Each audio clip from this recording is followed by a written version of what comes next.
Su sangre todavía estaba en mis manos cuando me di cuenta que ese era solo el comienzo de una tristeza profunda, pero llena de sorpresas.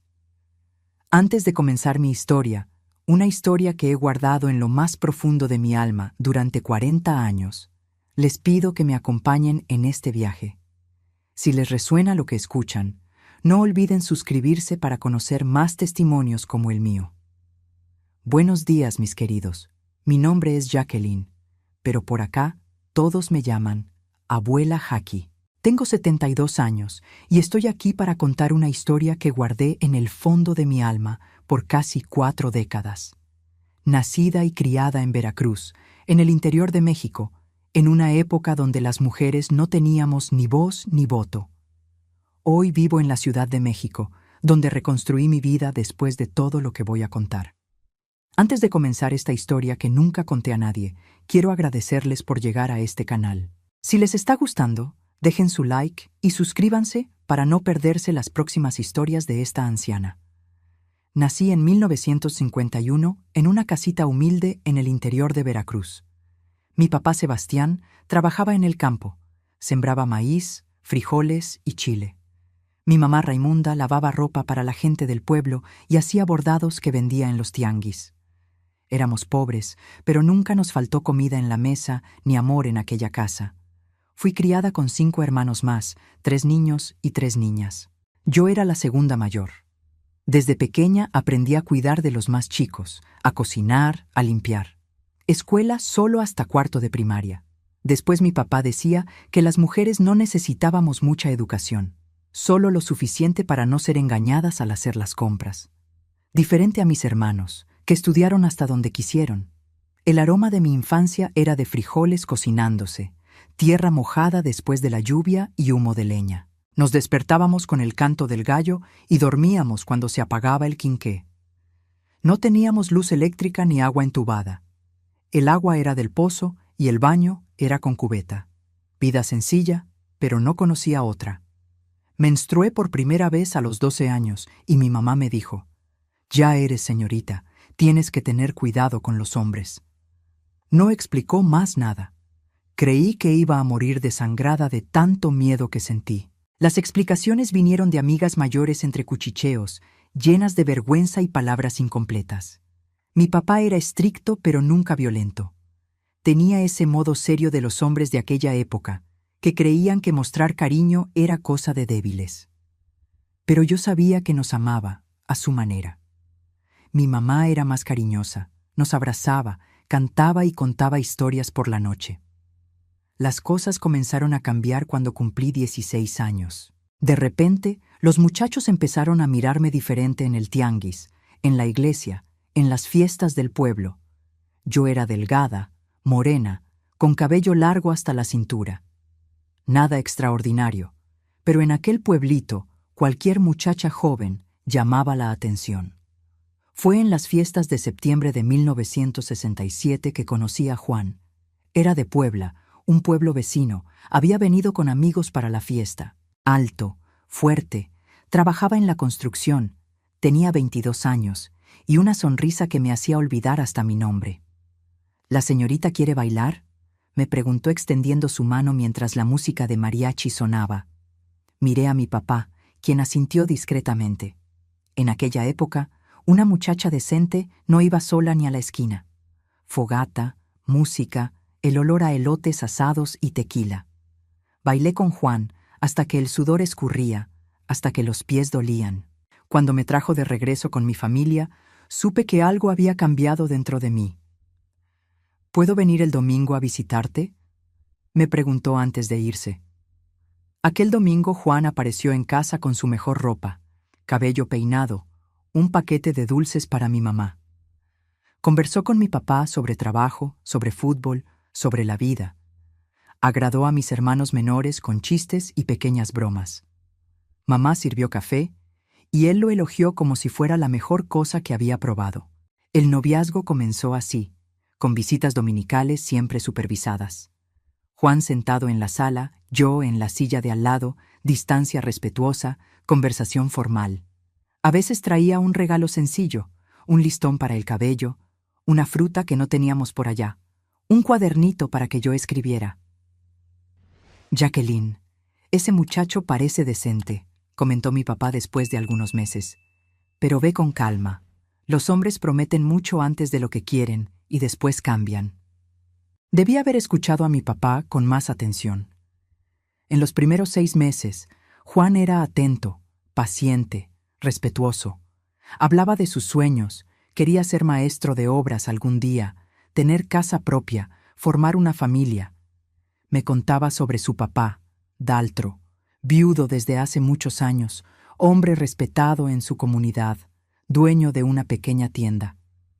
Mi papá crió 3 hijos hombres solo, contaba Juan con orgullo. Nunca quiso volverse a casar, decía que ninguna mujer reemplazaría a mi mamá. Yo creía bonito ese respeto por la memoria de su madre. No sabía lo que escondía esa historia. Conocí a Daltro el día que Juan me llevó a presentar a su familia. Era domingo. Había hecho un pastel de elote para agradar. Daltro era un hombre imponente, más alto que Juan, cabello canoso, manos grandes y callosas. Tenía esa mirada penetrante que parecía ver a través de uno. «¿Así que esta es la muchacha que está ocupando la cabeza de mi hijo?», dijo mirándome de arriba a abajo. Sentí un escalofrío. No era mirada de suegro conociendo a la nuera. Era mirada de hombre evaluando mercancía. Bajé los ojos como me habían enseñado que hacen las muchachas decentes. Ahora sé que debería haber confiado en mi instinto y haber salido corriendo de ahí. La visita fue extraña. Daltro hizo muchas preguntas. Si sabía cocinar, limpiar, coser, si era muchacha de respeto, si pensaba tener muchos hijos. Juan se veía incómodo, pero no contradecía a su papá.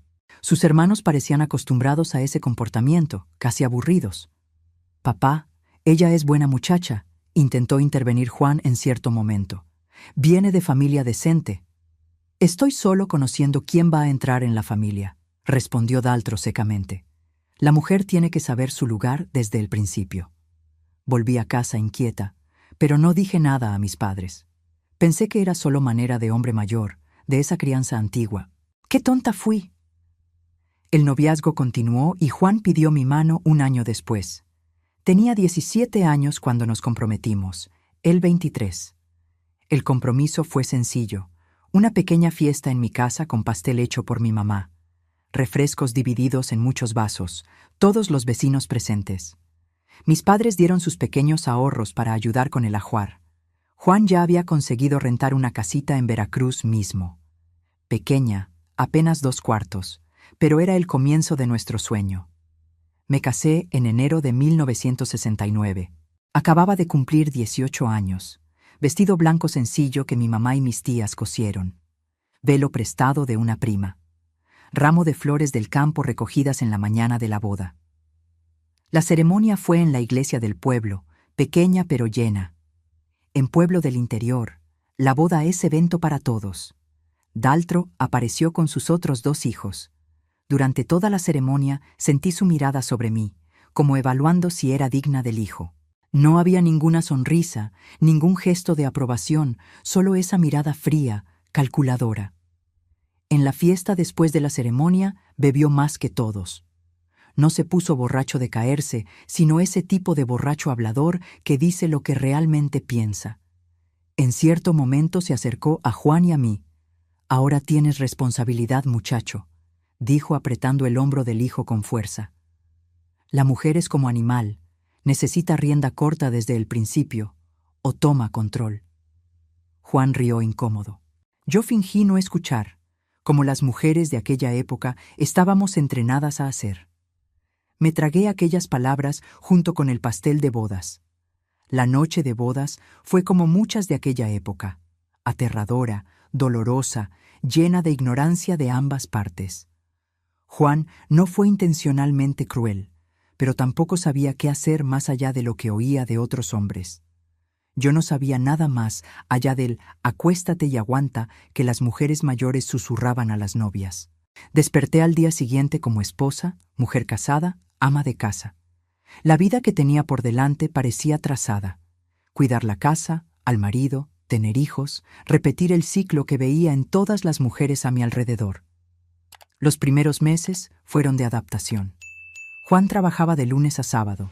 Salía antes de que saliera el sol, volvía cuando ya estaba oscuro. Yo cuidaba la casa, hacía la comida, lavaba la ropa. A veces hacía bordados para vender y ayudar con los ingresos, pero a Juan no le gustaba mucho. Decía que parecía que él no daba para mantener la casa. Una vez al mes visitábamos a Daltro. Aquellas visitas siempre eran tensas para mí. Él examinaba la casa del hijo con mirada crítica, pasaba el dedo por los muebles buscando polvo, miraba las ollas para ver si estaban bien limpias. A una mujer se le conoce por la cocina que mantiene, decía como si yo no estuviera presente. Cuando Juan no estaba cerca, Daltro hacía comentarios que me incomodaban. Una buena esposa ya me habría dado un nieto para cargar. O, estás muy flaca, así a los hombres les gusta carne para agarrar. Yo me tragaba todo en silencio. Era el papá de mi marido, merecía respeto, era lo que me habían enseñado. Además, le tenía miedo. Miedo a esa mirada, a esas manos grandes, a esa autoridad que imponía. Las cosas comenzaron a ponerse extrañas cuando quedé embarazada a finales de 1969. Juan estaba radiante, me trataba como si fuera de cristal. Daltro, cuando supo, vino a visitar, cosa que nunca hacía, siempre esperaba que fuéramos a verlo. Ahora sí eres mujer completa, dijo mirando mi vientre a un plano. Espero que sea niño. Mujeres ya hay de sobra en este mundo. El embarazo fue difícil. Náuseas constantes, debilidad, dolores que iban y venían. El médico del pueblo dijo que era normal, que yo era muy joven y el cuerpo se estaba adaptando. Juan se preocupaba, pero tenía que trabajar. Pasé la mayor parte de aquellos meses sola, lidiando con el malestar como podía. Daltro comenzó a aparecer más seguido. Traía cosas para el bebé, una cuna de madera que él mismo hizo, ropita que había guardado de sus hijos, un caballito de madera en caso de que fuera niño. Siempre venía cuando Juan no estaba, siempre con esa mirada que me incomodaba. Niña embarazada necesita cuidados, decía. Mi hijo trabaja mucho, no puede estar siempre aquí. En una de esas visitas, en el 5º mes de embarazo, trajo una botella de licor casero para dar fuerza. Insistió cuando rechacé. Mujer embarazada necesita sangre fuerte. Acepté un vaso pequeño para no parecer mal agradecida. El sabor era extraño, demasiado fuerte. 2 horas después comencé a sentir dolores intensos, sangrado. Grité por ayuda hasta que una vecina me escuchó. Perdí al bebé aquella noche. El médico dijo que pasa, que muchas mujeres pierden el primero. Nadie cuestionó el licor, ni yo misma en aquel momento. Solo años después, recordando, es cuando las piezas encajaron. Juan quedó destrozado, pero se recuperó rápido del modo en que los hombres lo hacen. Vamos a intentar de nuevo, decía. Dios sabe lo que hace. Daltro vino al entierro del bebé con expresión solemne, pero sus ojos no mostraban tristeza. Había casi alivio. Fue después de eso que noté el cambio en Juan. Comenzó despacio. Pequeñas críticas al sazón de la comida, al arreglo de la casa. Empezó a beber más, a llegar más tarde. Al principio eran comentarios, después vinieron los gritos. El primer golpe vino cuando pregunté dónde había pasado la noche. Fuerte en el rostro, lanzándome contra la pared. Mi mujer no me cuestiona, dijo entre dientes. Aprende tu lugar. Lloré toda la noche en el baño con un trapo en la boca para que no me oyera. Por la mañana, Juan actuó como si nada hubiera pasado. Yo también fingí, como tantas mujeres antes que yo. Aquel golpe abrió la puerta para otros. Pronto vinieron empujones, después puñetazos, siempre cuando bebía mucho. Siempre seguidos de arrepentimiento a la mañana siguiente. Flores recogidas en el camino, promesas de nunca más, lágrimas masculinas raras que me convencían de que realmente lo sentía. Y yo perdonaba, porque era lo que las mujeres hacían. Porque no tenía a dónde ir. Mis padres habían muerto en un accidente de auto 6 meses después de mi boda, porque creía que el amor era eso mismo, con partes buenas y malas. Daltro sabía, tengo certeza de que sabía. En las visitas miraba mis moretones mal disimulados, con ropa larga incluso en el calor, con el maquillaje grueso que usaba para cubrir las marcas.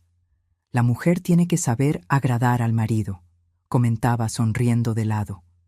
Cuando no agrada, lleva correctivo. En 1972 quedé embarazada otra vez. Esta vez, Juan redujo la bebida. Las agresiones pararon temporalmente. Daltro se mantuvo distante durante aquellos meses, cosa que me trajo alivio. El embarazo fue más tranquilo que el primero, y en octubre de aquel año nació nuestra hija, Mariana. Linda, perfecta, con los ojos del papá y mi cabello oscuro. Juan quedó decepcionado de que no fuera niño, pero pronto se encantó con la niña. Ya Daltro, a duras penas, cargó a la nieta cuando la llevamos a conocer. Las niñas solo dan problemas, dijo apenas mirando al bebé. Es boca para alimentar que no trae retorno. Con Mariana encontré nueva fuerza. No permitía más que Juan me pegara enfrente de ella, incluso cuando era apenas un bebé. Él respetaba eso, llevaba sus explosiones a otro cuarto, pero seguían ocurriendo. Nuestra vida siguió así por más de 2 años. Juan trabajando, bebiendo, alternando entre marido cariñoso y agresor. Yo cuidando la casa, la hija, intentando ser invisible cuando sentía que venía la tormenta.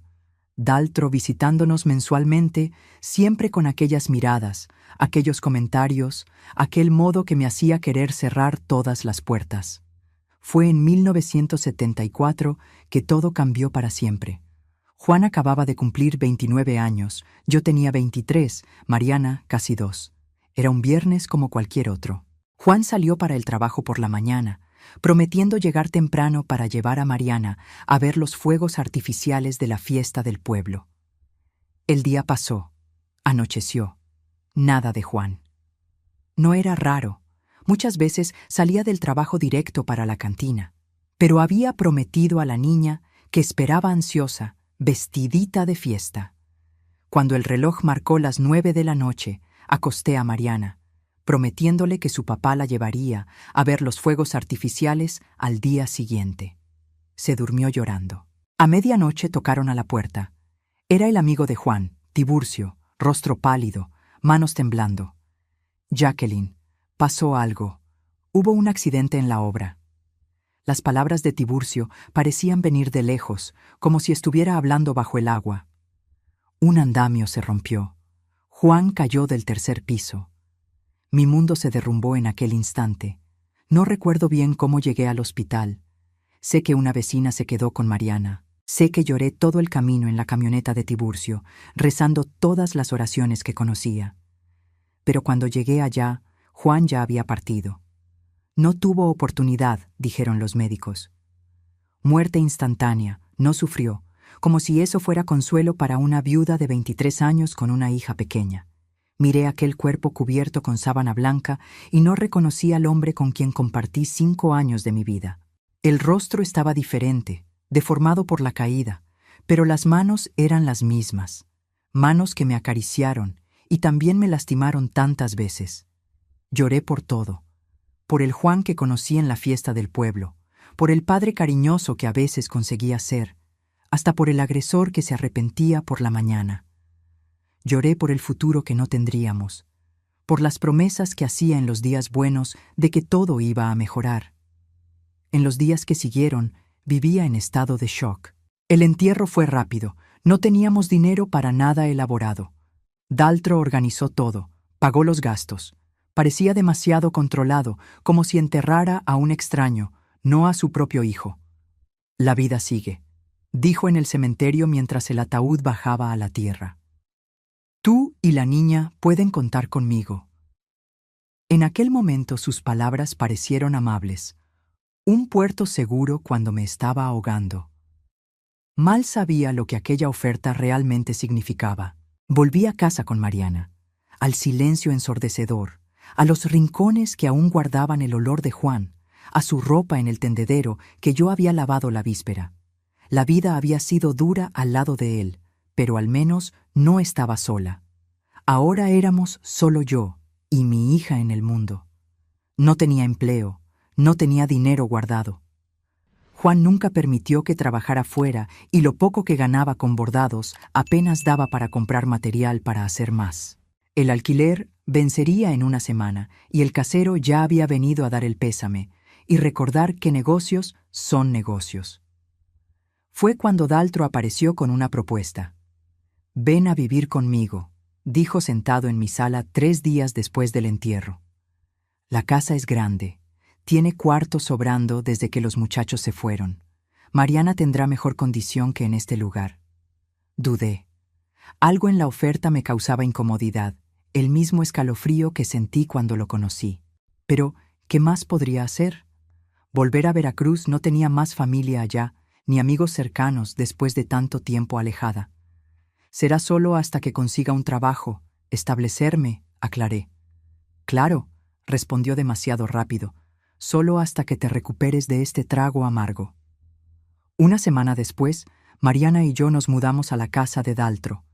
Quedaba en un pequeño rancho alejado del pueblo, aislado, rodeado por milpas. La casa era simple pero espaciosa. 3 recámaras, sala grande, cocina de leña, patio amplio con gallinas y una vaca lechera. La tienda que él administraba quedaba en la parte delantera del terreno, de frente a la carretera principal. Los primeros días fueron tranquilos.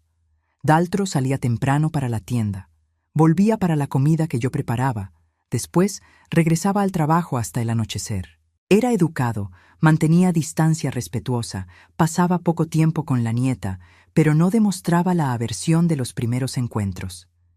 Yo mantenía la casa en orden, cocinaba, lavaba, planchaba. Mariana jugaba en el patio, encantada con los animales, con el espacio que nunca había tenido antes. Poco a poco, el dolor de la pérdida fue dando lugar a la rutina, a la necesidad de seguir adelante. Comencé a buscar trabajo, preguntaba a los clientes de la tienda, ofrecía servicios de costura y bordado. Era poco, pero comenzaba a juntar unos pesos escondidos en una lata de galletas, ahorrando para nuestro nuevo comienzo. Los cambios en Daltro comenzaron en el primer mes. Sutiles al principio, una mirada demorada durante la cena, un elogio extraño sobre cómo el vestido marcaba mi cuerpo, preguntas sobre cuándo había sido la última vez que Juan y yo habíamos dormido juntos. «Una mujer joven como tú debe sentir falta», comentó una noche después de que Mariana ya estaba dormida. Fingí no entender.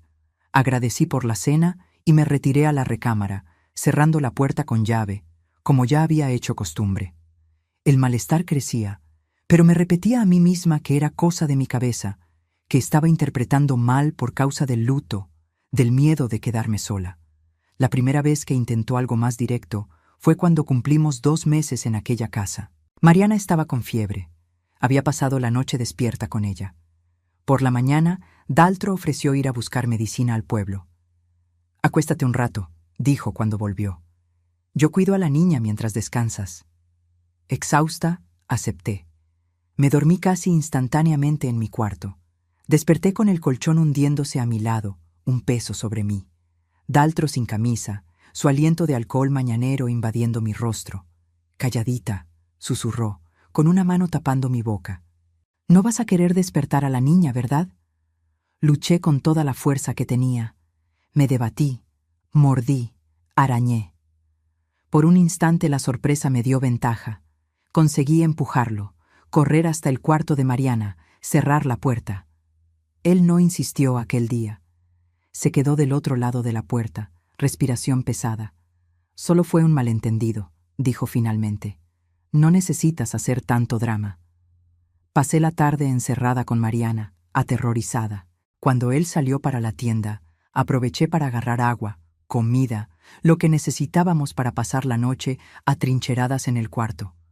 Por la noche, golpeó en la puerta, voz tranquila como si nada hubiera pasado. «Jacqueline, no seas tonta, vamos a hablar como adultos. Fue un impulso, no va a volver a pasar». No respondí. Mariana dormía en mis brazos, la fiebre finalmente cediendo.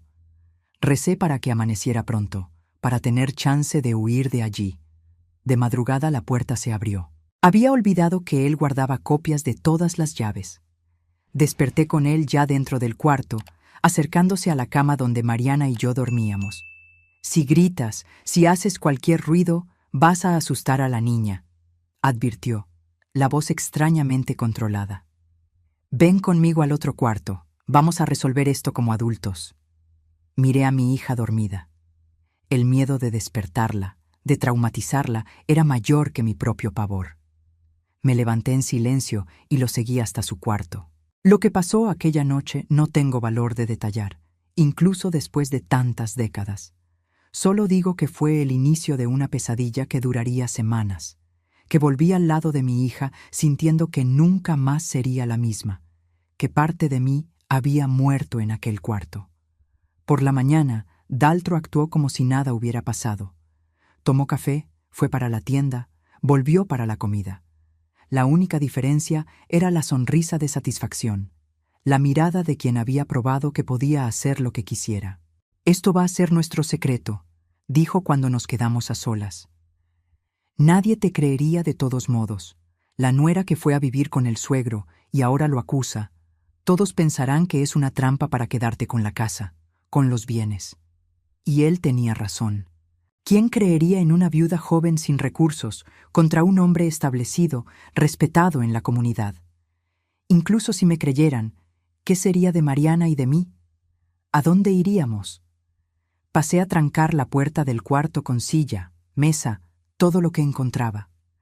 Pero él siempre encontraba un modo, siempre tenía la excusa perfecta para Mariana, para los vecinos, para cualquiera que preguntara sobre los ruidos nocturnos, sobre mis ojos hinchados de tanto llorar. «La mamá está triste porque extraña al papá», le decía a Mariana cuando preguntaba por qué lloraba tanto. Intenté huir 2 veces. En la primera, él me encontró en la carretera, Mariana en brazos, nuestro pequeño bulto de ropa a cuestas. Me trajo de vuelta a la fuerza, la niña llorando sin entender. «Intenta de nuevo y la niña se queda conmigo», amenazó cuando estábamos solos. «Lo consigo por la ley. Tengo amigos, tengo dinero para abogado, tú no tienes nada». La segunda vez conseguí llegar hasta la parada de autobús. Estaba entrando al autobús para la Ciudad de México cuando él apareció con el comisario del pueblo. «Esa es mi nuera», explicó al hombre. «No está bien de la cabeza desde que mi hijo murió. Está intentando llevarse a mi nieta».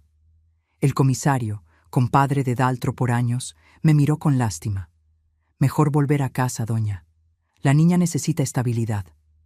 Fue cuando entendí que no había salida, que nadie me ayudaría, que la pesadilla solo terminaría cuando él quisiera. En la tercera semana de aquel infierno, Daltro tomó más alcohol que de costumbre. La cosecha había sido buena, la tienda estaba prosperando. Celebró solo mientras yo acostaba a Mariana para dormir. Cuando entró en mi cuarto aquella noche estaba más violento que lo normal. No se contentó con el abuso usual. Quería lastimar, humillar, dejar marcas. Pegó fuerte cuando intenté resistir. Me lanzó contra la pared. Me arrastró por el cabello.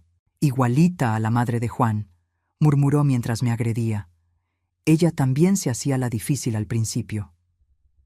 La revelación me impactó, incluso en medio del dolor.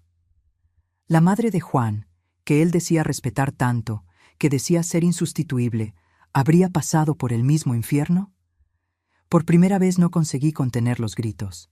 El dolor era demasiado fuerte, la desesperación inmensa. Mariana despertó, vino hasta la puerta llamando. «Mamá, mamá, estás enfermita». «Lárgate, niña, vuelve al cuarto», gritó Daltro. Oí los pasitos de ella corriendo asustada. Aquello despertó algo en mí, una furia que no sabía que existía. Mi hija no crecería viendo a su madre siendo destruida así. No viviría creyendo que eso era normal. En el impulso de la rabia conseguí soltarme. Corrí hasta la cocina, Daltro tras de mí, tropezando en su propia borrachera. Agarré lo primero que encontré, una cazuela de hierro, aún caliente de la cena. Cuando él me alcanzó, tambaleándose, sonriendo esa sonrisa horrible, giré con toda mi fuerza. La cazuela golpeó el lado de su cabeza con un sonido que nunca olvidaré. Daltro cayó primero de rodillas, después de lado. No se movió más. Me quedé parada, la cazuela todavía en la mano, mirando la sangre que comenzaba a extenderse por el piso de cemento. No sentía nada, ni remordimiento, ni alivio, ni miedo. Solo vacío. Mariana apareció en la puerta de la cocina, ojitos muy abiertos. ¿El abuelito está enfermito también? Solté la cazuela, corrí hasta ella, tapé sus ojos. El abuelito se durmió, mi amor. Vamos a tu cuarto. Mamá va a arreglar las cosas y nos vamos de paseo. La acosté en la cama, hablándole sobre la aventura que haríamos, sobre la ciudad grande que conoceríamos, mientras ella se dormía nuevamente. Mi mente trabajaba a 1000 por hora. ¿Qué hacer ahora? Volví a la cocina. Daltro seguía inmóvil, la sangre formando un charco cada vez mayor. Tomé su pulso. Nada. En el cuello, ninguna señal de vida. Había matado a mi suegro, al hombre que abusó de mí por semanas, al hombre que ahora entendía probablemente había hecho lo mismo con la madre de Juan años atrás, al hombre que era respetado por todos, que nadie jamás cuestionaba. No podía llamar a la policía. ¿Quién creería mi versión? Una viuda que mata al suegro que le dio refugio. Me encerrarían, tal vez para siempre. ¿Qué sería de Mariana? Fue entonces que tomé la decisión que cambiaría nuestras vidas para siempre. Arrastré el cuerpo de Daltro hasta el patio, hasta el chiquero donde criaba 2 cerdos, animales grandes, hambrientos que él alimentaba con sobras. «Perdón», murmuré, no para él sino para alguna fuerza mayor que pudiera escucharme. No había otra manera. Lancé el cuerpo por encima de la cerca improvisada. Los cerdos se acercaron curiosos al principio. Después, desvié la mirada, pero no me moví. Necesitaba estar segura. Volví adentro. Limpié la cocina como nunca había limpiado antes.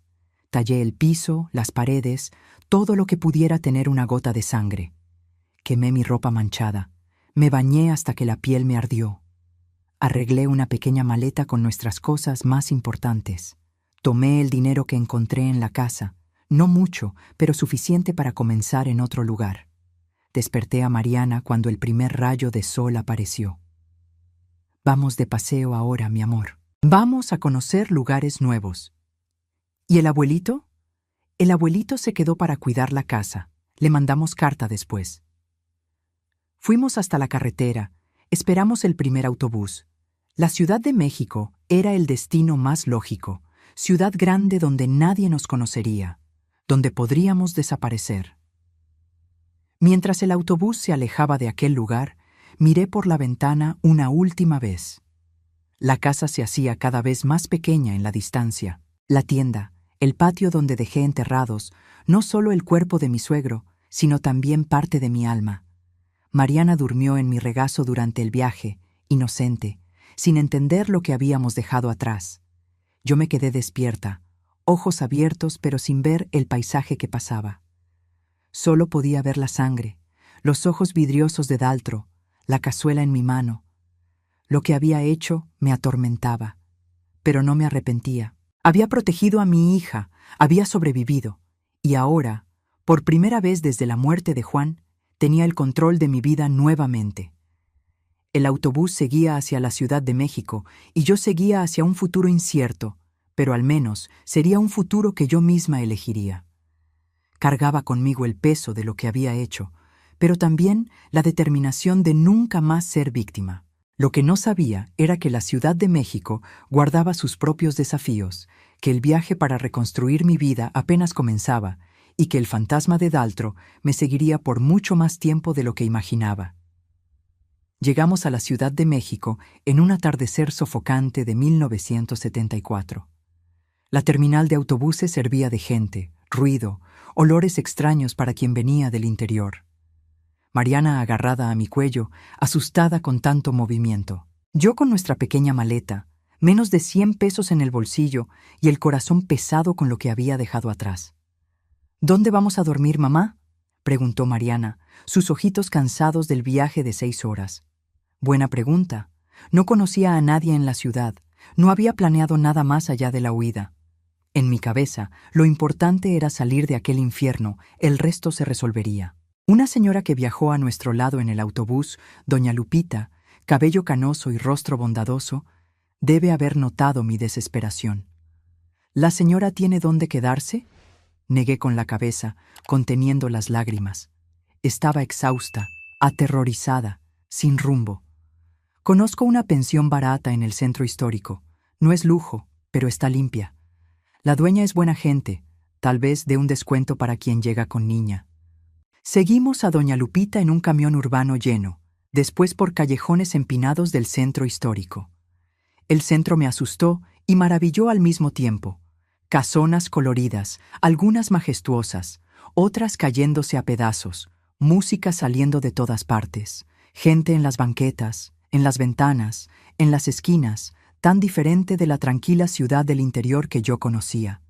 La pensión estaba en un edificio antiguo, paredes descascaradas, escalera de madera que crujía con cada paso. Doña Socorro, la propietaria, tenía el rostro marcado por el tiempo y una mirada que parecía ver más allá de las apariencias. ¿Huyendo del marido, mija?, preguntó cuando nos quedamos a solas. Del suegro, respondí antes de pensar, inmediatamente arrepentida de la confesión. Ella asintió sin pedir detalles. Muy común, más de lo que la gente imagina o quiere admitir. El cuarto era minúsculo. Una cama individual, un colchoncito en el piso, un ropero que no cerraba bien. Pero tenía ventana que agarraba la brisa del zócalo y estaba limpio. Para quien cargaba el peso que yo cargaba, parecía un palacio. Los primeros días fueron de adaptación. La Ciudad de México era un mundo aparte. El calor constante, la humedad, el ritmo acelerado, el modo de hablar diferente que a veces apenas entendía. Mariana se adaptó más rápido, fascinada con los colores, los sonidos, el movimiento. Doña Socorro me ayudó a encontrar trabajo en una maquiladora de costura en La Merced. Pagaba poco, pero al menos era con papeles. Me levantaba a las 5 de la mañana, dejaba a Mariana con la propia doña Socorro, que cobraba una miseria por cuidarla, y tomaba 2 camiones hasta la fábrica. El trabajo era agotador, 10, a veces 12 horas encorvada sobre la máquina de coser, haciendo siempre los mismos movimientos, escuchando el ruido ensordecedor de las máquinas, respirando el polvo de tela que cubría todo. Volvía de noche, cuerpo adolorido, dedos picados por la aguja, ojos ardiendo. Mariana ya estaba dormida cuando yo llegaba. Los fines de semana intentaba compensar, llevándola a pasear al Chapultepec, al Zócalo, a lugares que no costaban nada más que el pasaje de camión. «Usted es muy reservada», comentó doña Socorro cierto domingo mientras me observaba trenzando el cabello de Mariana. «Nunca habla del pasado, de la familia». «No tengo familia», respondí simplemente. «Solo ella y yo». La vida seguía en una rutina precaria, pero al menos estábamos seguras. O así pensé hasta el tercer mes en la Ciudad de México. Fue un domingo sofocante de octubre. Volvíamos de Chapultepec, Mariana brincando frente a mí, cuando vi el periódico en el puesto. No solía comprar, cada centavo era contado, pero el titular me paralizó. Hacendado desaparecido, policía sospecha. Asesinato. La foto de Daltro, serio, mirando directo a la cámara, ocupaba la mitad de la página. Agarré el periódico con manos temblorosas, ignorando al vendedor, reclamando que periódico no es revista para estar leyendo gratis. La nota decía que la comunidad estaba impactada con la desaparición del respetado comerciante, que la policía investigaba la sospecha de asesinato después de que manchas de sangre fueron encontradas en la cocina. Y peor, hablaba de la misteriosa huida de la nuera y la nieta luego de la desaparición. La policía busca a Jacqueline Ferreira de los Santos para que rinda declaraciones, decía el último párrafo. Dejé caer el periódico, agarré a Mariana en brazos y corrí de vuelta a la pensión, el corazón latiendo tan fuerte que creí que explotaría. «Necesito salir de aquí», le dije a doña Socorro apenas entré. «Hoy, ahora». «¿Qué pasó, niña?» Parece que vio un fantasma. No podía contarle, ni siquiera a aquella señora que había sido tan buena. No podía revelar lo que había hecho.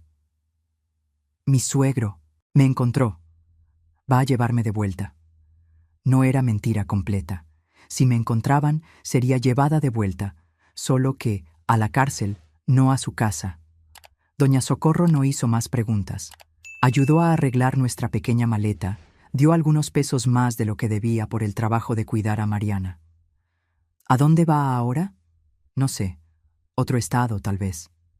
Sin documentos nuevos, la van a encontrar donde sea. Conozco a alguien que puede ayudar.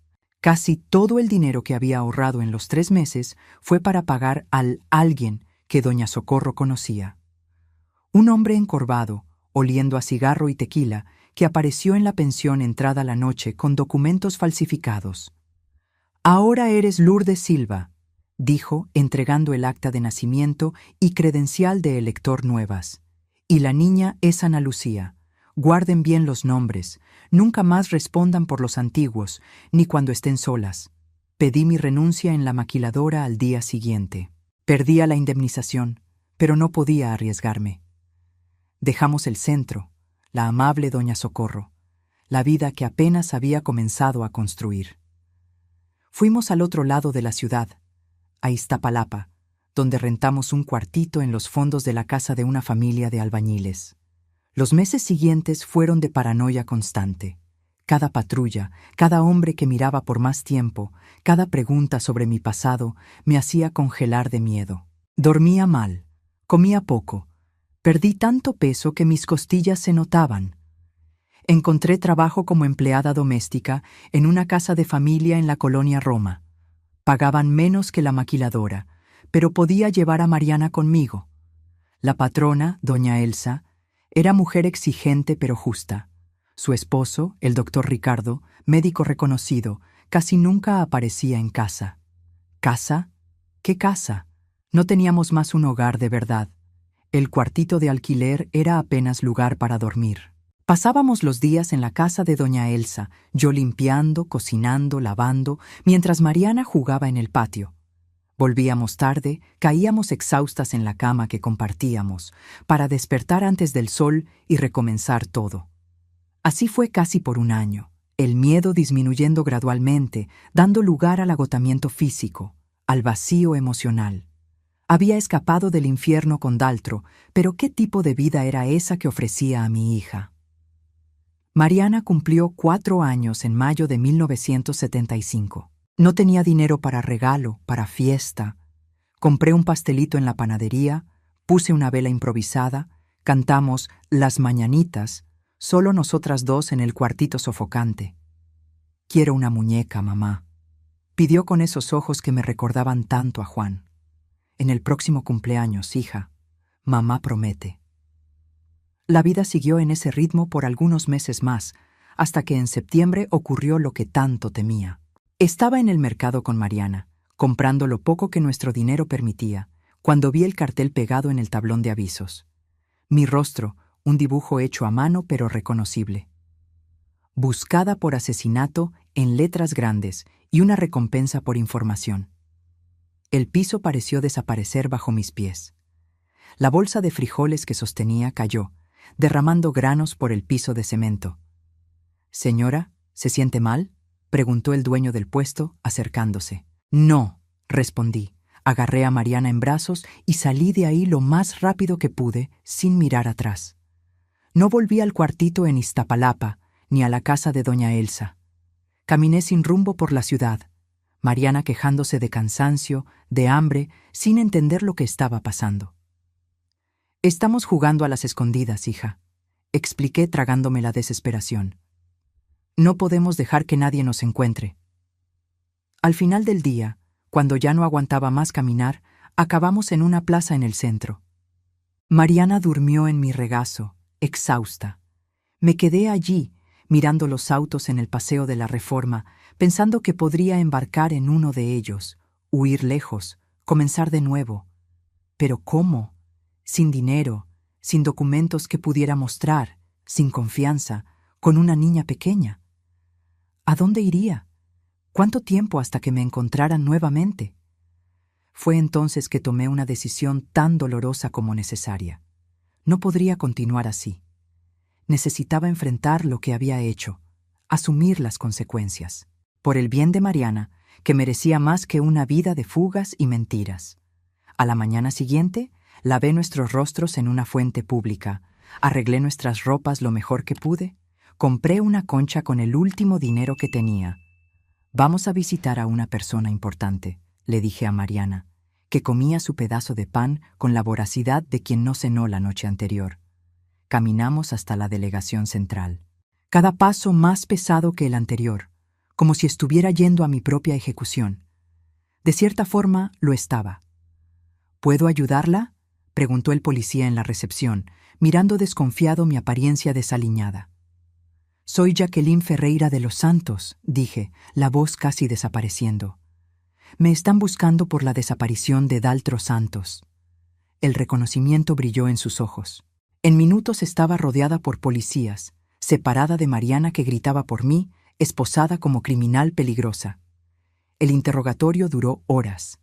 Conté todo, desde la muerte de Juan, la mudanza a la casa de Daltro, los abusos constantes, la noche fatal. «¿Tiene pruebas de esos supuestos abusos?», preguntó el delegado, un hombre de mediana edad con ojos cansados, de quien ya escuchó todas las historias posibles. «¿Qué pruebas podría tener? Sin testigos, sin marcas. Solo mi palabra contra la reputación de un hombre respetado en la comunidad». Era exactamente como Daltro había dicho que sería. Nadie creería. Aquella noche dormí en una celda con otras 3 mujeres. No sabía dónde estaba Mariana, si estaba asustada, si había comido, si estaba llamando por mí. La desesperación era tan grande que vomité la poca comida que me dieron. Al día siguiente, más interrogatorio, más incredulidad ante mis palabras, más acusaciones. «Los cerdos en la propiedad fueron sacrificados», informó un policía más joven. «No encontramos restos humanos». «¿Dónde está el cuerpo?». Dije la verdad. «Lo tiré en el chiquero». «Sin cuerpo no hay crimen», comentó el delegado. «Pero tenemos la sangre en la cocina y su huida. Eso ya es suficiente para mantenerla detenida hasta el juicio». Fueron los peores días de mi vida. Peor que los abusos de Daltro. Peor que los golpes de Juan. Porque ahora ni siquiera tenía el consuelo de ver a mi hija, de saber que estaba bien. Una semana después recibí la primera visita. Una trabajadora social, mujer seria de lentes gruesos y portapapeles siempre en mano. «Su hija está en un albergue temporal», informó. «Está bien, adaptándose a la rutina». «¿Cuándo puedo verla?». «Eso depende del avance del proceso, y si ella quiere verte». «¿Cómo que si ella quiere? Tiene 4 años». Le explicamos la situación de forma adecuada para su edad, que la mamá hizo algo malo y necesita quedar un tiempo separada. Mi mundo se derrumbó aún más. Mariana creyendo que yo había hecho algo malo, que la había abandonado. Era demasiado. Pasó un mes sin noticias, después 2. Nada de abogado, de audiencia, de cualquier avance. Solo el limbo de la celda superpoblada, de la comida incomible, del miedo constante. Fue cuando conocí a Elena, nueva compañera de celda. Mujer fuerte, decidida, que no bajaba los ojos ante las guardias. Estaba allí por robo, cumpliría apenas 3 meses. «Señora, se está consumiendo», comentó en el tercer día, observando cómo apenas tocaba la comida. «Así no va a aguantar ni hasta el juicio». Conté mi historia a Elena. No tenía nada que perder. Para mi sorpresa, ella creyó. Más que eso, quedó indignada. «Lo que te hicieron es delito. Hay una organización que ayuda a mujeres como tú. Cuando salga de aquí, voy a buscarlos». No creí mucho. Promesas vacías eran comunes en la cárcel. Todos decían que iban a ayudar cuando salieran, pero Elena cumplió. 2 semanas después de su liberación, recibí visita de una abogada. Ángela, negra, pelo afro, mirada determinada, representaba a un grupo de defensa de mujeres víctimas de violencia. «Su historia es más común de lo que imagina», dijo después de escuchar mi relato completo. «Y vamos a luchar por usted». Con Ángela las cosas comenzaron a cambiar. Primero consiguió autorización para que viera a Mariana. El encuentro fue devastador. Mi hija flaca, cabello cortado corto, mirada desconfiada como si no me reconociera. ¿Tú le hiciste daño al abuelito?, dijo cuando quedamos a solas en la sala de visitas. No, hija. El abuelito estaba haciendo cosas malas con la mamá, lastimándome mucho. ¿Cómo explicar abuso sexual a una niña de 4 años? ¿Cómo justificar lo que había hecho? Ángela también consiguió que fuera transferida a la enfermería. Estaba con anemia severa, deshidratada, con signos de depresión profunda. Fue en la enfermería que recibí la peor noticia posible. Los hermanos de su marido presentaron solicitud de custodia definitiva de Mariana, informó Ángela una tarde lluviosa de febrero de 1976. Alegan que usted es mentalmente inestable, que inventó las acusaciones contra Daltro. ¿Ellos saben lo que pasó? ¿Saben cómo era él? Sin pruebas, es su palabra contra la de ellos. Y ellos tienen estabilidad económica, hogar estructurado. A los ojos de la justicia, no pueden quitarme a mi hija, pero podían, y lo hicieron. El juez concedió la custodia provisional a Roberto, hermano mayor de Juan. El mismo día, él se llevó a Mariana de vuelta al interior, lejos de mí, sin ni siquiera permitir que me despidiera. Fue mi fondo del pozo. El momento en que perdí toda esperanza, toda voluntad de continuar. La noche que supe que habían llevado a mi hija, intenté terminar con mi propia vida. Guardé las pastillas que me daban en la enfermería, junté varias, me las tragué todas de una vez. No funcionó. Una enfermera se dio cuenta, llamó ayuda, lavaron mi estómago, me amarraron a la cama para que no intentara nuevamente. Pasé semanas en ese estado, sin hablar, sin comer bien, sin voluntad de vivir. La única cosa que me mantenía respirando era el pensamiento distante, casi imposible, de algún día volver a ver a Mariana. Fue cuando la hermana Consuelo, monja anciana que visitaba en la enfermería de la prisión llevando consuelo espiritual, tenía arrugas profundas alrededor de los ojos bondadosos y manos callosas de quien trabajó toda la vida. Dios no abandona a sus hijas, decía sosteniendo mis manos entre las suyas. Incluso en el valle más oscuro, Él camina a tu lado. No creía mucho que Dios permitiría todo aquello, la muerte de Juan, los abusos, la separación de Mariana. Pero la hermana Consuelo no desistió de mí. Venía todos los días, leía trozos de la Biblia o simplemente conversaba cuando yo no quería escuchar las Escrituras. Poco a poco su presencia constante fue como luz tímida entrando en una cueva oscura. Necesitas ponerte fuerte, insistía, para luchar por tu hija cuando salgas de aquí. Si salgo, esa pequeña palabra hizo la diferencia. Comencé a alimentarme mejor, a responder al tratamiento, a creer que tal vez, solo tal vez, habría un mañana más allá de aquellas paredes. En abril de 1976, finalmente tuve mi primera audiencia. Ángela había trabajado incansablemente reuniendo evidencias y testigos. Elena apareció para confirmar mi estado cuando llegué a la delegación. Doña Socorro vino desde lejos para testificar sobre mi llegada asustada a la Ciudad de México, con marcas de violencia visibles. El gran golpe de suerte fue cuando encontraron una antigua empleada de Daltro que confirmó las sospechas sobre la muerte de la madre de Juan, años antes. No fue fiebre como él dijo, contó en su declaración. Fue él que le pegó hasta que no se levantó más. Aún así era caso difícil. Sin cuerpo, con mi confesión bajo circunstancias cuestionables, con mi intento de fuga. El juicio se arrastró por meses. Ida y vuelta de documentos, pericias, declaraciones. Quedé detenida todo el tiempo, ahora en celda común nuevamente, pero al menos recibiendo tratamiento médico regular. En enero de 1977, casi 3 años después de la muerte de Juan, recibí la sentencia, culpable de homicidio culposo con atenuantes debido a las circunstancias. 6 años de prisión con posibilidad de progresión a régimen semiabierto después de cumplir 1/3 de la pena. Era al mismo tiempo victoria y derrota. victoria porque reconocieron las circunstancias atenuantes, el historial de abuso. Derrota porque aún quedaría años lejos de Mariana. Vamos a apelar, garantizó Ángela. Esta sentencia todavía es injusta considerando lo que pasó. Volví a la celda aquel día con sentimientos mezclados. Estaba condenada, sí, pero al menos tenía fecha para terminar, tenía horizonte por más distante que fuera. Fue aquella noche, acostada en la litera dura, escuchando los sonidos nocturnos de la prisión, que tomé otra decisión fundamental. Usaría aquel tiempo. No dejaría que los años en prisión fueran apenas espera. Serían preparación. Pedí entrar en el programa de educación de la penitenciaría. Comencé estudiando lo básico, ya que había abandonado la escuela tan temprano. Pronto estaba absorbiendo todo lo que podía: español, matemáticas, historia.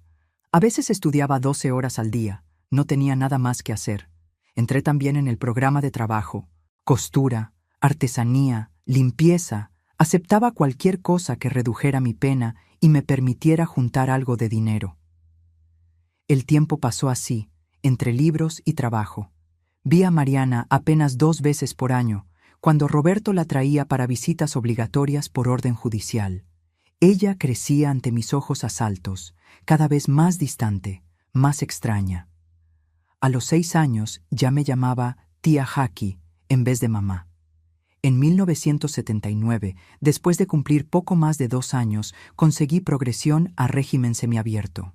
Podía salir durante el día para trabajar, volviendo para dormir en la prisión.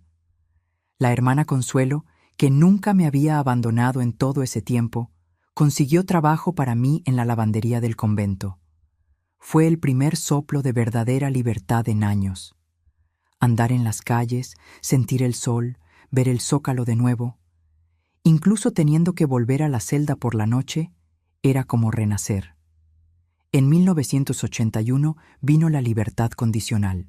Saldría definitivamente de la prisión, aunque todavía necesitara presentarme regularmente ante la justicia. La hermana Consuelo, ángel que Dios puso en mi camino, ofreció cuarto en los fondos del convento a cambio de trabajo en la cocina y en la lavandería. Salí de la prisión una mañana de marzo. Tenía 30 años, pero me sentía como si hubiera vivido un siglo. Los cabellos ya mostraban hilos blancos, el cuerpo marcado por la vida dura, los ojos cargando el peso de todo lo que viví, pero estaba viva y libre, y determinada a recuperar lo que quedaba de mi vida. Principalmente, recuperar a mi hija. La libertad tiene olor, ¿sabía? Aquella mañana de marzo de 1981, cuando las puertas de la penitenciaría se cerraron tras de mí, inhalé profundamente el aire de la calle. Olía al mar, a pan saliendo del horno de la panadería de la esquina, a posibilidad.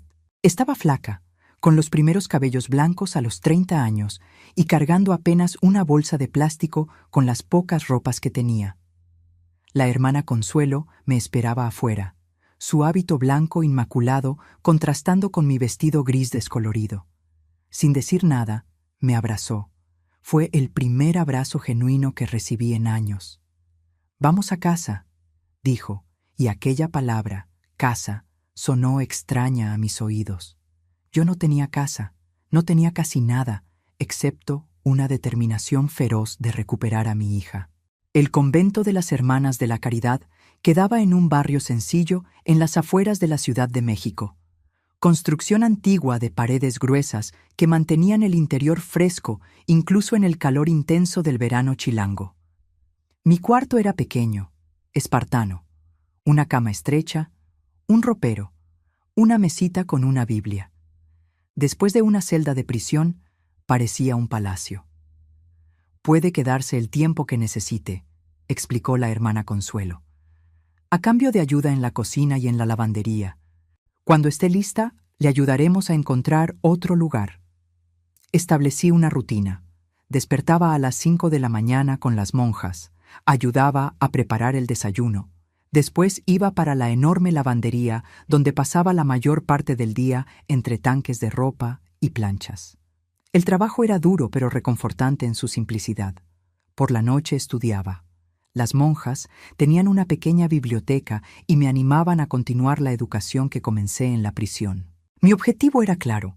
Necesitaba estabilidad financiera y emocional para tener alguna chance de recuperar a Mariana. Sabía que no sería fácil.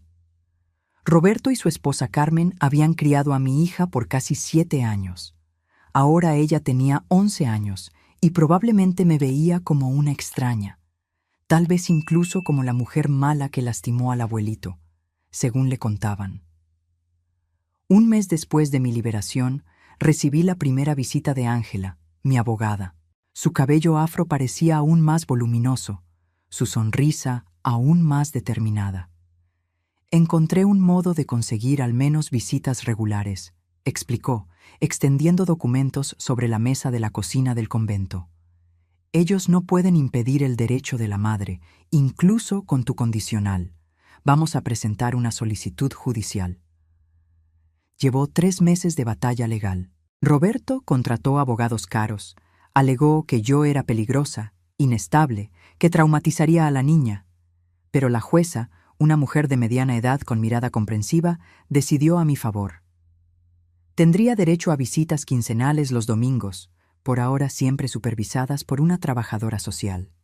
El primer encuentro fue en un parque de la Ciudad de México, lugar neutral, dijeron. Llegué 1 hora antes, demasiado nerviosa para quedarme quieta. Me puse mi mejor vestido, comprado en un bazar con mis primeros ahorros. Me pinté los labios, me recogí el cabello. Quería parecer normal, estable, confiable. Cuando vi a Mariana bajando del coche con Roberto, mi corazón casi se detuvo. Estaba tan crecida, tan diferente de la niñita que guardaba en mi memoria.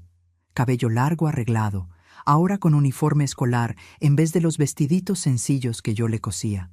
Una preadolescente, ya no una niña pequeña. «Hola», dijo cuando se acercó, la voz sin emoción, los ojos evaluándome como si fuera una desconocida. «Hola, mi amor, cuánto te extrañé». Hice ademán de abrazarla, pero ella retrocedió. Claro que retrocedería. Para ella, yo era apenas una mujer que aparecía 2 veces al año para visitas tensas e incómodas. La trabajadora social, una mujer gentil de unos 40 años, sugirió que fuéramos a tomar un helado. Nos sentamos en una banca, helados derritiéndose en el calor, conversando sobre asuntos superficiales, escuela, amigos, las muñecas que coleccionaba. Tío Roberto y tía Carmen me van a llevar a Acapulco en las vacaciones, contó, un brillo de emoción en los ojos. Me tragué el nudo en la garganta. Nunca podría dar algo así a ella, ni en sueños. Cuando la hora de visita terminó, Mariana dudó antes de irse. Por un instante pensé que fuera a abrazarme, pero apenas agitó la mano y corrió de vuelta al coche donde Roberto y Carmen esperaban. Pareja bien vestida, exitosa, perfectos para criar a una niña. Diferentes a mí, una expresidiaria trabajando en una lavandería de convento. Lloré todo el camino de regreso, pero no me rendí. En el próximo encuentro llevé un regalo, una pulsera artesanal que hice en mis horas libres. En las visitas siguientes siempre tenía alguna sorpresita. Listones para el cabello, dulces caseros, pequeños dibujos que hacía. Poco a poco, tímidamente, ella comenzó a abrirse, a contarme más sobre su vida, sus amigas de la escuela, la maestra que tanto le gustaba. Comenzó a preguntar también sobre mi vida, sobre por qué estuve en aquel lugar. Ella nunca decía prisión. Hice algo malo. Expliqué durante nuestro 5.º encuentro, escogiendo las palabras con cuidado. Pero fue para protegerme. A veces los adultos hacen elecciones difíciles. En diciembre de 1981, conseguí permiso para el primer encuentro sin supervisión. Llevé a Mariana a la playa, después a una heladería. Estaba más relajada, menos a la defensiva. Llegó a tomar mi mano mientras cruzábamos la calle. «Tío Roberto dice que mataste al abuelito Daltro», dijo de repente mientras jugaba con la arena de la playa. «¿Es verdad?» Me congelé. ¿Cómo responder a eso? Mentir sería fácil, pero establecería nuestra relación sobre bases falsas. La verdad cruda sería traumática. «Tu abuelito me estaba lastimando mucho», respondí finalmente. haciendo cosas que los adultos no deberían hacer con otros adultos. Me defendí y él acabó lastimándose muy grave. ¿Era malo? Él estaba enfermo de la cabeza, hija. Hacía daño a las personas que debía proteger. Ella se quedó en silencio, absorbiendo aquello a su manera. Después preguntó si podíamos construir un castillo de arena. La conversación había terminado, al menos por ahora. Mientras reconstruía lentamente mi relación con Mariana, también trabajaba para mejorar mi propia vida. Las monjas me animaron a completar los estudios formalmente. Hice secundaria por las noches, después de largas jornadas en la lavandería. En 1983, a los 32 años, obtuve mi certificado de preparatoria. «Eres demasiado inteligente para pasar la vida lavando ropa», dijo la hermana Rosa, la más joven del convento, que daba clases en escuela pública. «¿Ya pensaste en ser maestra?» «¿Maestra? ¿Yo?» Jamás había considerado esa posibilidad. En mi cabeza, expresidiarias no podían ser maestras con mis antecedentes penales. Tu condicional termina en 2 años. Después, nada te impide. Y necesitamos desesperadamente maestras en las colonias populares. La idea se plantó como semilla. Comencé a ahorrar cada centavo. Me mudé del convento en 1984 a un cuartito alquilado más cerca del centro, donde conseguí empleo mejor en una lavandería industrial. Ganaba más, aunque el trabajo fuera aún más agotador. Cuando mi condicional terminó en 1986, ya tenía lo suficiente para matricularme en el curso de magisterio nocturno. Trabajaba durante el día, estudiaba de noche, veía a Mariana los fines de semana. Era agotador, pero cada vez que sostenía un libro, cada vez que aprendía algo nuevo, sentía que finalmente estaba tomando control de mi vida. Mariana tenía 16 años ahora, adolescente completa con sus propias opiniones y rebeldía típica de la edad. Nuestra relación mejoró mucho. Ya me veía como madre, aunque todavía viviera con Roberto y Carmen, que se habían convertido en su familia. Fue en esa época que comenzaron los chismes, las miradas, los dedos señalando. Esa es la que mató al suegro. La Ciudad de México era grande, pero de alguna forma mi historia se había filtrado.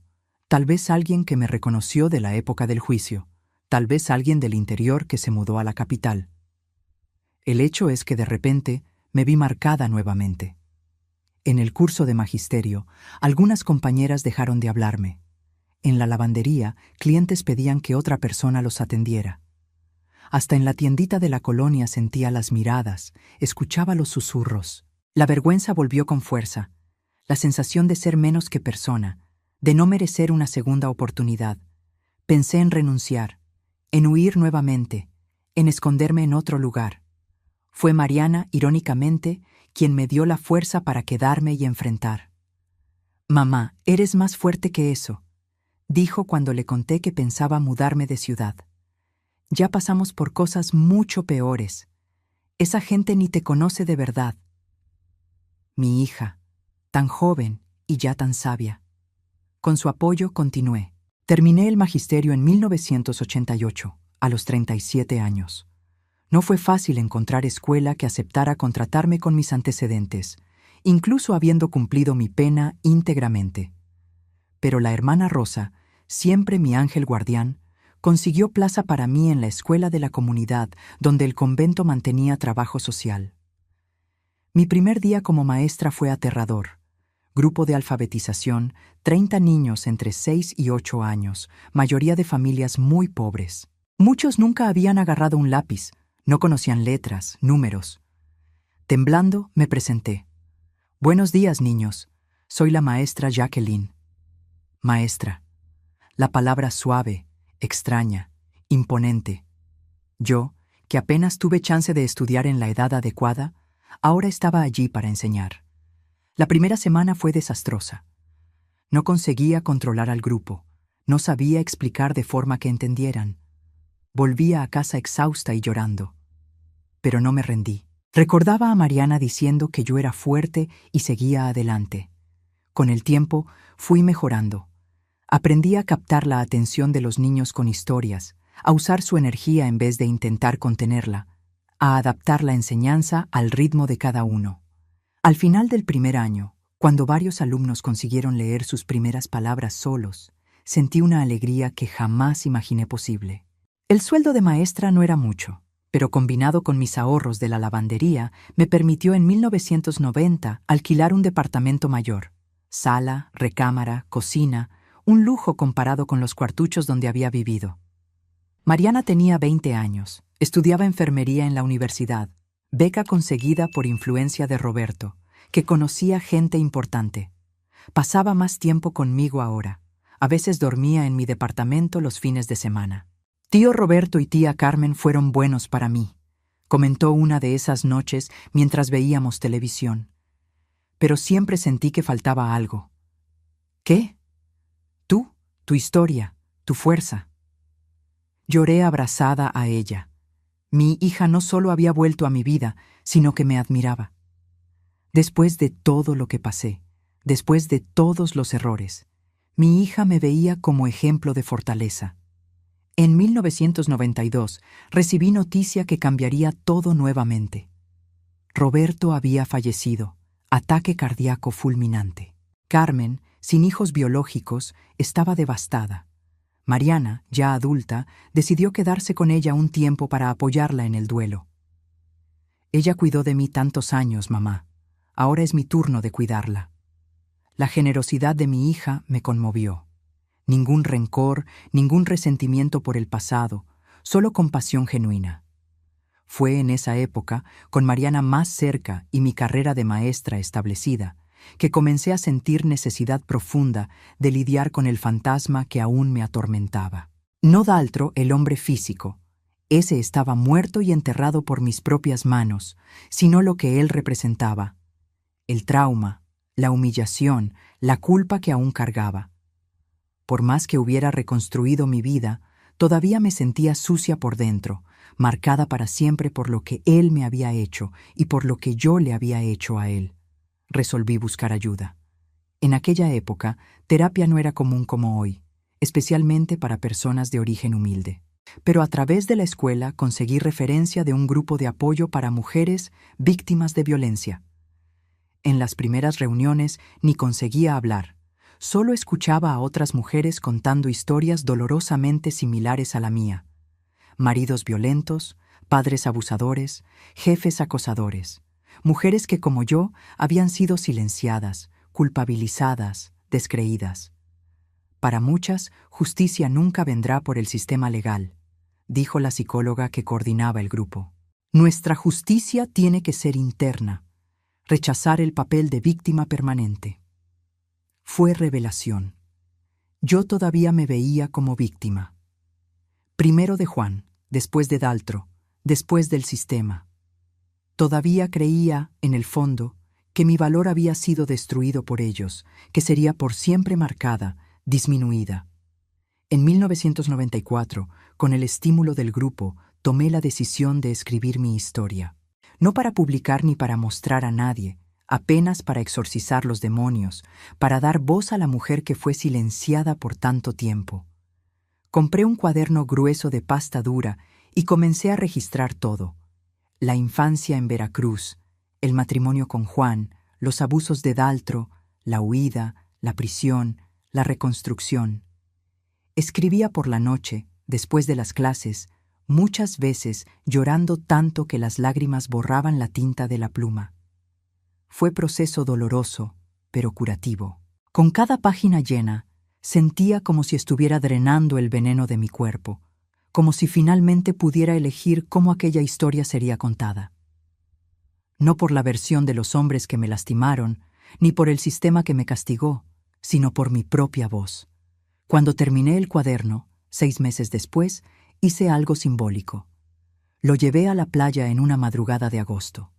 Sola en la arena, bajo el cielo aún oscuro, leí cada página en voz alta como testimonio al universo. Después prendí fuego al cuaderno y observé las cenizas volar sobre el mar.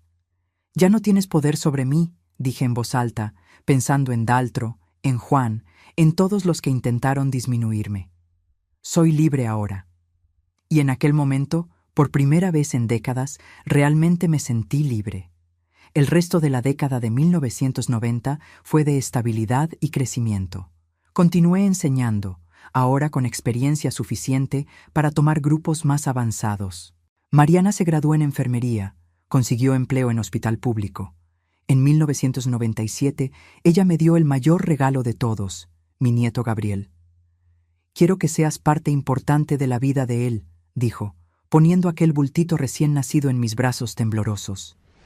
«Que crezca conociendo tu historia, tu fuerza». Sostuve a esa criatura con reverencia, maravillada con cómo la vida da vueltas. Yo, que había sido separada de mi hija por tanto tiempo, ahora ganaba la oportunidad de ser abuela presente desde el primer día. Cuando Gabriel tenía 2 años, Mariana se casó con Antonio, el padre del niño, médico dedicado que conoció en el hospital. Hombre gentil que la trataba con respeto, exactamente lo que siempre soñé para mi hija. En 2000, a los 49 años, conseguí realizar otro sueño, comprar mi propia casa. Pequeña, en colonia sencilla, pero completamente mía. Pagué el enganche con ahorros de años y financié el resto con un programa del gobierno. El día que recibí las llaves, caminé por cada habitación vacía sintiendo una alegría casi indescriptible. «Abuelita, ¿esta casa es tuya de verdad verdadera?», preguntó Gabriel, entonces con 3 años, corriendo por las habitaciones vacías el día de la mudanza. «De verdad verdadera, mi amor. Nadie se la puede quitar a la abuelita». En 2005, a los 54 años, me jubilé de la red municipal de enseñanza. No quería parar completamente de trabajar. La idea de no tener propósito me asustaba. Comencé a dar clases particulares de alfabetización para adultos en casa, cobrando lo que pudieran pagar, muchas veces apenas intercambio de servicios o alimentos. Fue en esa época que noté el primer cambio significativo en la forma como la comunidad me veía. Ya no era la mujer que mató al suegro, sino la maestra Jacqueline, que ayuda a todos a aprender a leer. Personas que antes cruzaban la calle para no pasar cerca de mí, ahora pedían mi ayuda para leer correspondencias importantes, para enseñar a sus hijos, para dar consejos. La redención que el sistema legal no me dio, la comunidad estaba ofreciendo lentamente. En 2010, con Gabriel ya adolescente, Mariana tuvo su segunda hija, Jacqueline. Me honrará, fue un honor que nunca esperé tener, una nieta con mi nombre.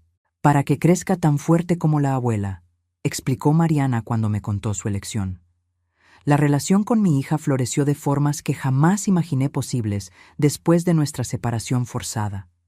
No éramos apenas madre e hija, éramos confidentes, amigas, apoyo una de la otra. Ella nunca me culpó por la separación, nunca me echó en cara las elecciones que hice. Al contrario, siempre demostró admiración por cómo enfrenté las consecuencias y reconstruí mi vida. «Me enseñaste que siempre podemos recomenzar», me dijo cierta vez. «No importa cuán oscuro parezca el camino». A medida que envejecía, comencé a sentir necesidad de compartir mi historia más allá del círculo familiar.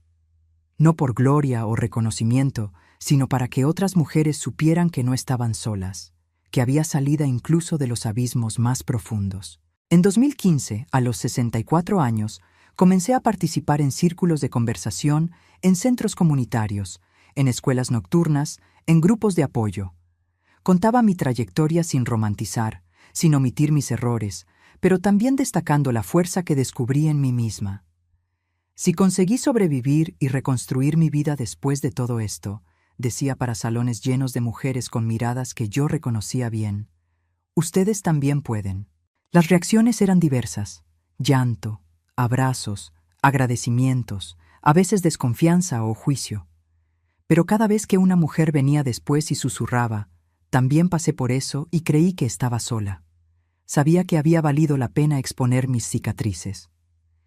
En 2018, Gabriel entró a la Facultad de Derecho. Quería ser fiscal especializado en casos de violencia contra mujeres. «Por causa de tu historia, abuela», explicó. «Quiero que otras mujeres tengan la justicia que tú no tuviste». El mismo año recibí una invitación sorprendente: dar charla en la Facultad de Derecho de la UNAM sobre mi experiencia como mujer en el sistema penitenciario mexicano. Yo, que apenas había completado la preparatoria, hablando para futuros jueces, fiscales, abogados. Temblando de nervios pero determinada, compartí no solo mi historia personal, sino también las fallas sistémicas que observé. Cómo mujeres víctimas de violencia eran descreídas, cómo el sistema castigaba a las que se defendían, cómo la prisión destruía en vez de rehabilitar.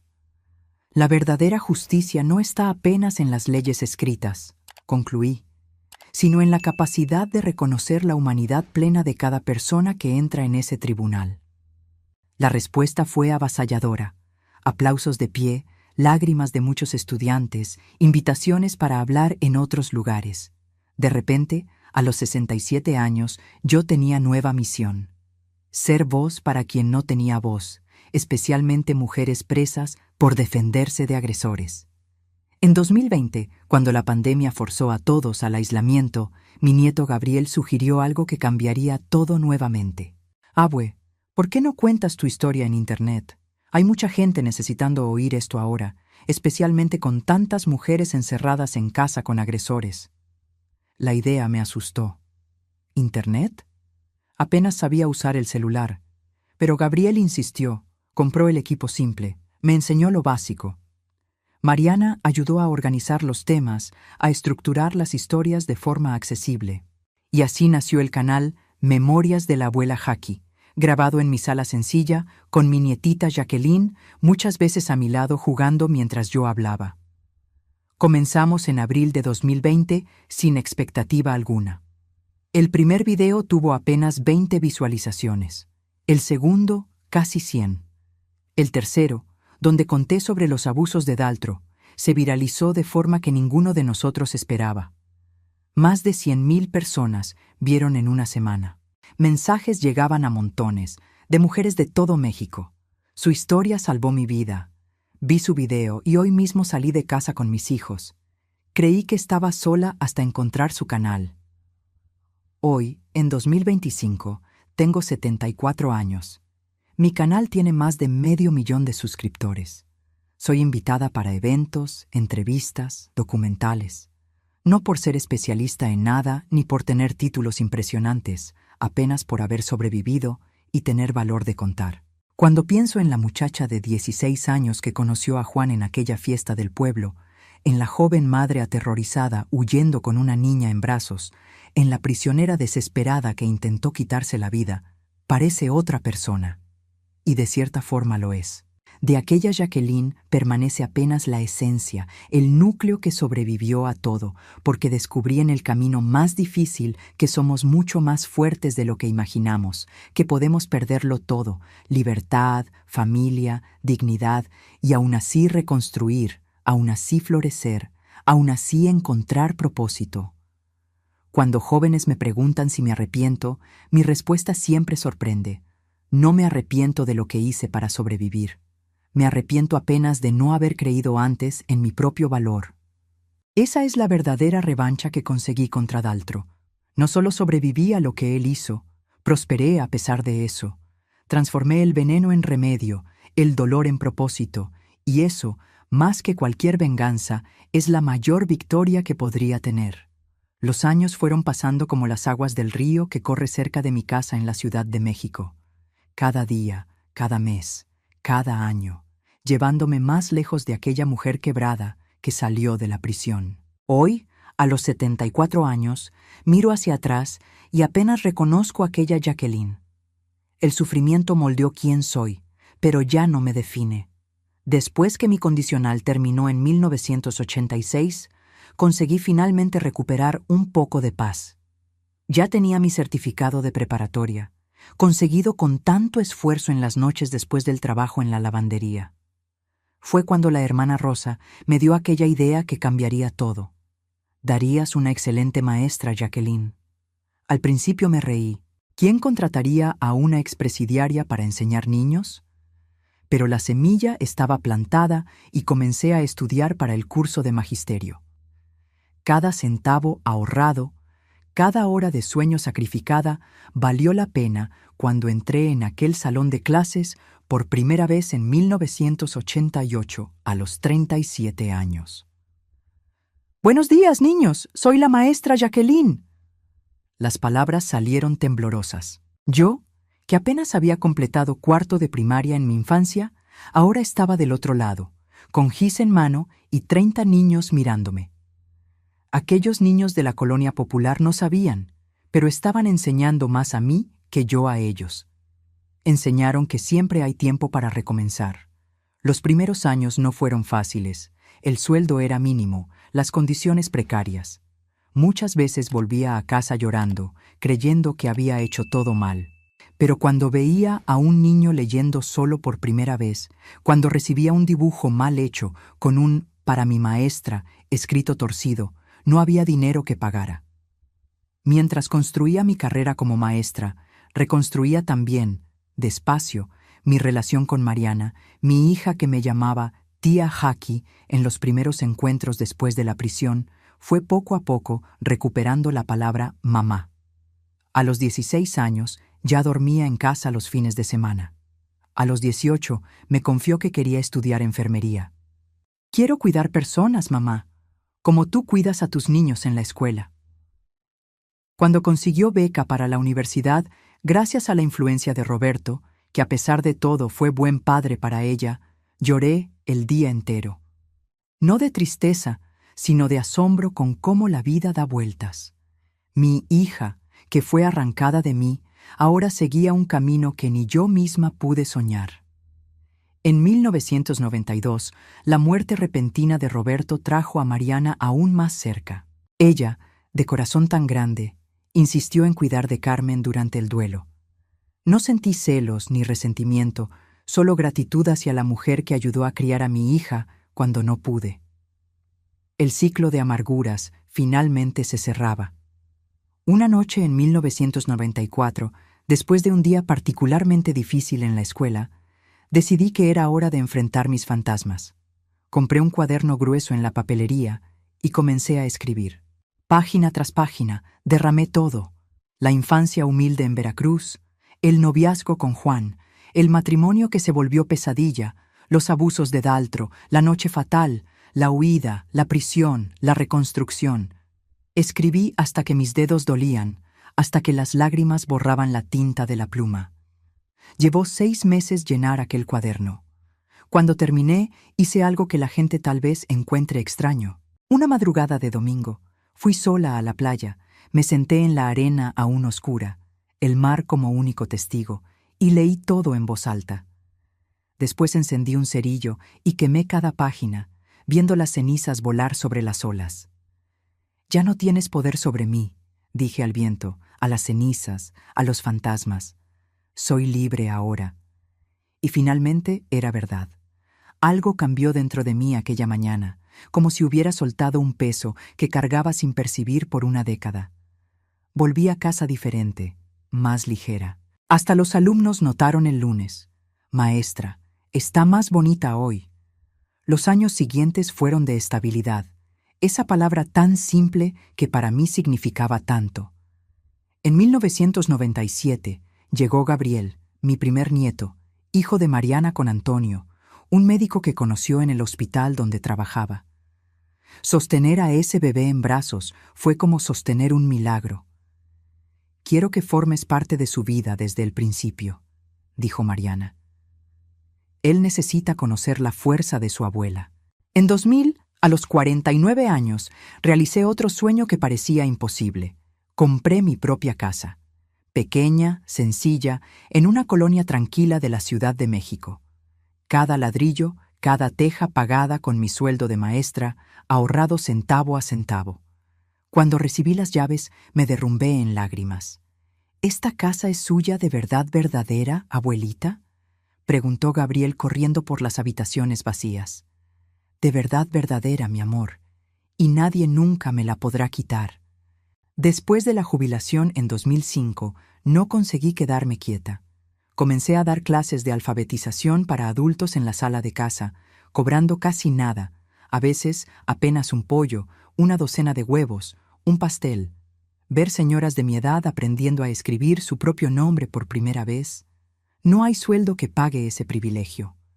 Fue en esa época que comencé a notar un cambio en la forma como la comunidad me veía. Ya no era la mujer que mató al suegro o la expresidiaria. Ahora era doña Jacqueline, la maestra.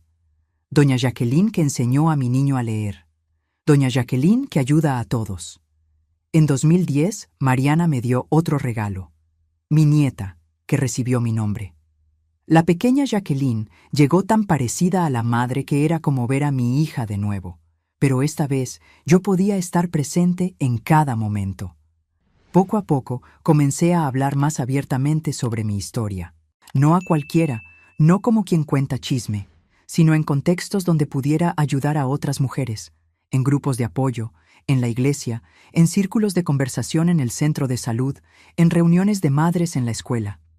Sin glamorizar, sin hacerme de víctima, apenas contando la verdad desnuda, pero también hablando de recomienzo, de reconstrucción. Si yo conseguí reconstruir mi vida después de todo esto, tú también puedes, decía a mujeres de mirada baja y marcas escondidas bajo maquillaje o mangas largas. En 2018, Gabriel me dejó aún más orgullosa. Entró a la Facultad de Derecho. Quiere ser fiscal especialista en casos de violencia contra mujeres. Es por ti, abue, me dijo, para que otras mujeres no pasen por lo que tú pasaste sin que alguien luche por ellas. Mi nieto, criado escuchando mi historia sin rodeos, transformando aquel dolor en propósito. Ese es el verdadero milagro de la vida. ¿Cómo podemos transformar hasta nuestras peores experiencias en algo que ayude a los demás? Cuando la pandemia llegó en 2020, pensé que sería el fin para una anciana como yo. Pasé meses sin poder ver a mis nietos, a mi hija. La soledad era pesada, pero hasta eso se transformó en algo bueno. Gabriel me enseñó a usar mejor un celular, a hacer videollamadas. De repente podía ver a mis nietos incluso a distancia, participar en grupos de oración en línea, mantenerme conectada. Mariana siempre bromea que soy más moderna que muchas señoras de mi edad. No es del todo cierto. Todavía prefiero mi cuaderno de notas a cualquier aplicación. Todavía me gustan las cartas escritas a mano. Todavía cocino en estufa de leña cuando puedo. Pero aprendí que abrazar lo nuevo no significa abandonar lo antiguo. Hoy, a los 74, soy una mujer diferente de aquella muchacha de Veracruz, de aquella esposa aterrorizada, de aquella prisionera sin esperanza. El cabello blanco, las arrugas, las manos marcadas por el tiempo cuentan mi historia mejor que cualquier palabra.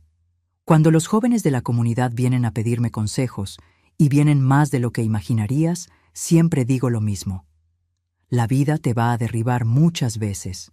Lo importante no es cuántas veces caes, sino cuántas veces te levantas. Si te gustó mi relato, suscríbete a este canal, dale like a este video y comenta qué te pareció mi trayectoria. Mi victoria contra Daltro no fue matarlo aquella noche de desesperación. Mi verdadera victoria fue sobrevivir, reconstruir, florecer a pesar de él. Es poder mirarme al espejo hoy y no ver una víctima, sino una sobreviviente. No sé cuánto tiempo más tengo en este mundo, pero cada día es un regalo que uso para amar a mi familia, para ayudar a quien puedo, para agradecer por esta jornada, incluso por las partes difíciles, porque sin ellas no sería quien soy. Como siempre digo a quien necesita escuchar, tu historia no termina en tus peores días. El último capítulo aún no ha sido escrito y mientras haya vida, existe la posibilidad de recomenzar, de sanar, de transformarse.